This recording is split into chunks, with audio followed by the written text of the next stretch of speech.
Alright guys, welcome back to the channel. What I have in front of me is the All-Star SCX10 clone chassis here. And I'm just giving you all an update on this one. I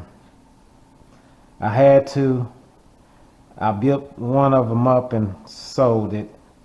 And like I said, I don't know if I mentioned it in another video, but I actually had issues with bump steer on these chassis. On both chassis actually had issues with bump steer, but what I ended up doing, I just had to go with a stronger steering servo. So on one of the All-Star / Endura clone chassis here, SCX10 clone chassis here,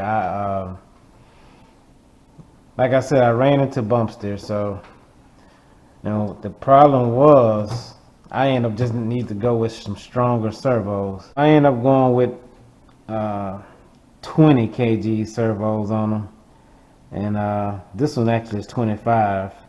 So this one I decided to put 25 kg. It's a Race Star steering servo here. So, and it's actually a 300-degree turning servo, so which it makes the turning radius on this truck a whole lot better than what it was with the 180.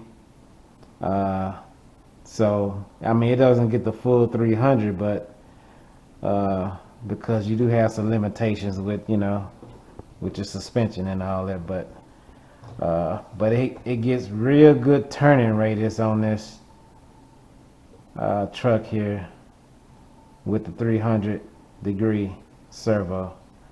But I just want to give you an update on this, some of the changes. Now, what I will tell you, that I am going to change these shocks out once I transform this truck into my street tow truck. But for right now, I'm going to leave it as a off-road crawler for now, and I'm gonna leave these shocks on for now. But eventually what I want to do, I want to put these 70mm inner spring shocks on this truck to lower it a little bit. And like I said, I'm gonna put it on the front and back, and because really these shocks are, I mean, they're not bad, but they're not good. It's like it has a limited travel on these stock shocks on this clone chassis here. So I guess there's some good. They okay for, I guess, just to get you going, but this is one of the main things you want to change on this truck is the shocks that come with it. But I'm gonna run it just like it is, cause like I said, I haven't even ran this truck yet. So, but I'm gonna run the shocks just the way they are, and I'm also gonna keep the 35 turn motor in here for right now, until I make that transformation to a lowered truck, a lower towing truck. So. And it's gonna pull, like I said, I'm making this truck to pull my 1970 Dodge Challenger. And so I'm also gonna make this a Ram truck. So I got the body, I just gotta cut it and paint it. So but when I lower this truck, like I said, it's gonna well, it's not really gonna affect, well, yes it will. So when I lower this truck, because I got some smaller wheels, some more low profile wheels, and they're gonna be more kind of street wheels. So when I add these 70mm shocks on here and those smaller diameter wheels, it's gonna lower the truck and also decrease the ground clearance on the truck. And so for me to counteract the low clearance of the bottom of the truck, I actually bought these SCX10 porter axles, which are the Endura brand porta axles. I got them labeled here because, like I said, I got some more porta axles out there. That's for another truck where I mentioned that I got for another truck out there, and I'll talk about that in a little bit. But so these porta axles, like I said, I got them on a good. It was a good deal, price wise. So, and they made pretty good. Haven't even opened them yet. Let me open up one end here. Give you a closer look. All right, so this is the front porta axle for the clone SCX10 and man, it, like I said, it doesn't look bad. I mean, it looked pretty good. Got the bottom skid plate on the bottom of the axle here, and like I said, I got a good deal on it, and and it's pretty heavy. Like I said, the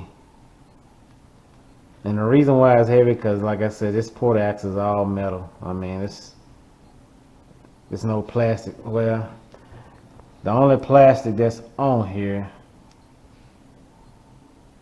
it's no. Yeah, the only plastic that's on here is the ends on the steering links here.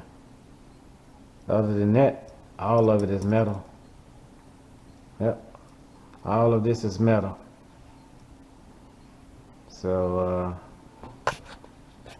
like I said, I'm gonna add these on here, and so that'll give me some increased ground clearance when I do lower it. So, and I guess so. I'm actually gonna go ahead and put these on here now because yeah, I got them. So there's no reason why not to go ahead and put them on. So, and it matches up perfectly. Has the same measurements there for the links, and like I said, this little plate here is actually for you to mount it onto the axle if you wanted your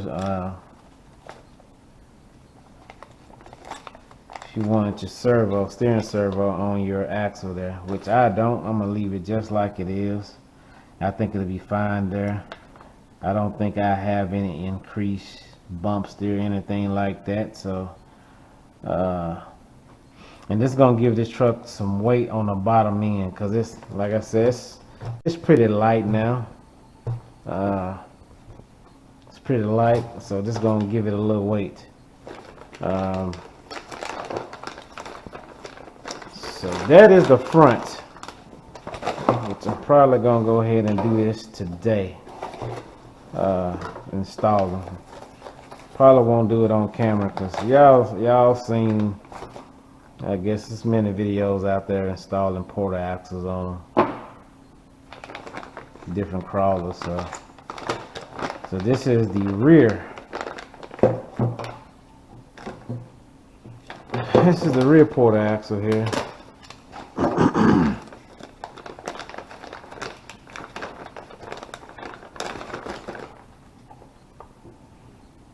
As you said, like I said, it's not made bad. It's made pretty good. So, and like I said, it's solid because, like I said, this is all metal. This is all metal porta axle.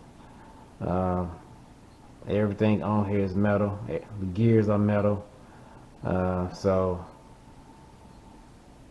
can't beat the price. Can't beat the price for this set here.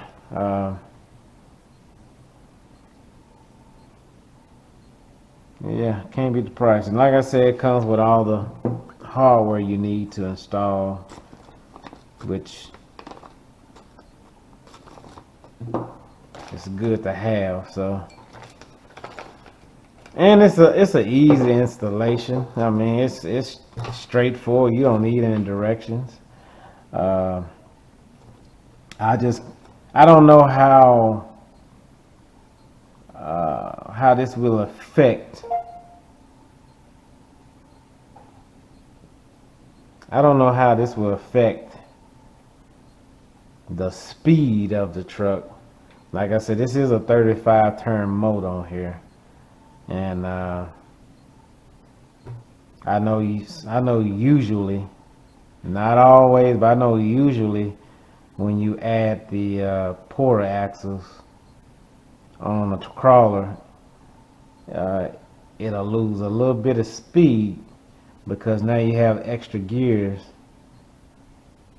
working. You know, you got extra gear there in the hub area. As you can see, you got gears in here, so and a lot of times it'll gear it down to where slow it down. So, which crawling, it wouldn't matter. Trailing is where, you know, may become a problem. And so with me, by me making this a on-road tow truck, you know, like I said, it's just gonna be pulling my, I shouldn't call it tow truck, it's like I'm towing with a, anyway, it's gonna be my haul truck. I'm gonna make this my on-road haul truck for my 1970 Challenger here. So, and what I'm gonna do is I'm actually gonna throw a 8-turn motor in here, which is torque tune motor, and so I won't be losing a lot of torque since it is torque tuned, but I will gain a little wheel speed that I may lose by installing these quarter axles. So, and like I said, it'll still be able to crawl with that 8-turn motor, especially by it being a torque tune motor. I have had in the past in one of my crawlers, I had a 10-turn crawler motor. So, and you know, it had a little speed to it, and it still was able to crawl. So, like I said, those lower turn motors,